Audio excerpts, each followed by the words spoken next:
இந்திய அரசியல் சாசனம் நம்ம தமிழ்நாட்டில் இருக்கிற எல்லாருக்குமே கொடுத்துருக்கிற உரிமையில் ரொம்ப ரொம்ப முக்கியமானது ஓட்டிங் ரைட், வாக்குரிமை.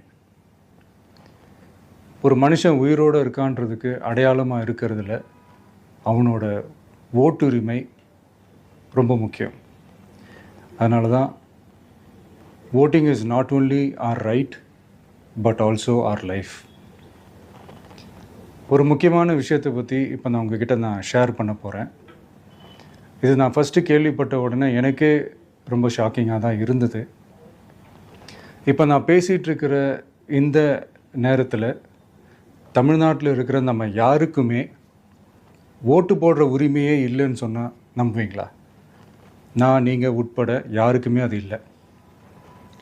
நான் பயமுறுத்துறேன்னு நினைக்காதீங்க, அதுதான் நிஜமும் கூட. கொஞ்சம் ஏமாந்தால் நம்மளை மாதிரியே இன்னும் லட்சக்கணக்கான பேருக்கும் இதே நிலைமை தான். ஓட்டு போடுற அந்த உரிமையே இல்லாத மாதிரி ஒரு நிலைமை வந்தாலும் வரலாம்.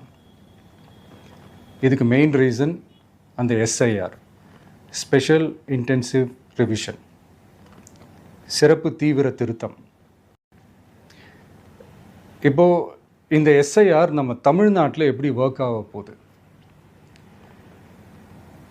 கடந்த ஜனவரி மாதம் எடுத்த அந்த கணக்கெடுப்பில் 6,36,00,000 வாக்காளர்கள் நம்ம தமிழ்நாட்டில் இருக்கிறாங்க.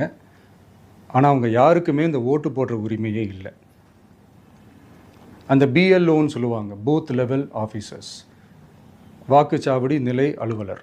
அவங்க தான் வீடு வீடாக போய் அந்த ஃபார்மை கொடுப்பாங்க. அதை நம்ம ஃபில்அப் பண்ணி கொடுக்கணும். அதை தேர்தல் ஆணையம் அதை எடுத்துகிட்டு போய் அதை ஸ்க்ரூட்டினைஸ் பண்ணி அது எல்லாமே கரெக்டாக இருக்கான்னு செக் பண்ணி பார்த்ததுக்கப்புறம் அந்த வாக்காளர் பட்டியலை வெளியிடுவாங்க. அந்த வாக்காளர் பட்டியலில் நம்ம பேர் இருக்கணும், அப்போ தான் நம்மளால் ஓட்டு போட முடியும். அந்த புது பட்டியல் வர்ற வரைக்கும் நம்ம வாக்காளர்களான்றது அது உறுதியே செய்ய முடியாது.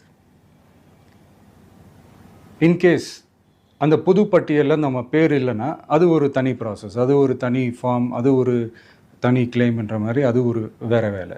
ஸோ இந்த மாதிரி நிறையா சிரமங்கள் குழப்பங்கள் இருக்கிறதுனால மக்களுக்கு இது மேலே ஒரு கன்ஃபியூஷன் ஒன்று இருக்குது. இது என்ன வெரிஃபிகேஷனா இல்லை ஒரு மறைமுக ரீரெஜிஸ்ட்ரேஷனா இல்லை இது வந்து ஒரு நியூ ரெஜிஸ்ட்ரேஷன் மாதிரியே தானா அப்படின்ற மாதிரி நிறைய கன்ஃபியூஷன் இருக்குது. அவங்க செய்ய வேண்டியதெல்லாம் ஒன்று தான். இந்த மாதிரி வீடு வீடாக போய் அந்த என்யூமரேஷன் ஃபார்ம் நம்ம ஃபில்அப் பண்ணி கொடுக்கும்போது அதுக்கான அக்னாலேஜ்மெண்ட்டை அந்த பிஎல்ஓ அந்த ஆஃபீஸர்கிட்ட இருந்து நீங்கள் வாங்கிக்கணும். அது ரொம்ப ரொம்ப முக்கியம். இது நான் சொல்கிறது வாக்காளர்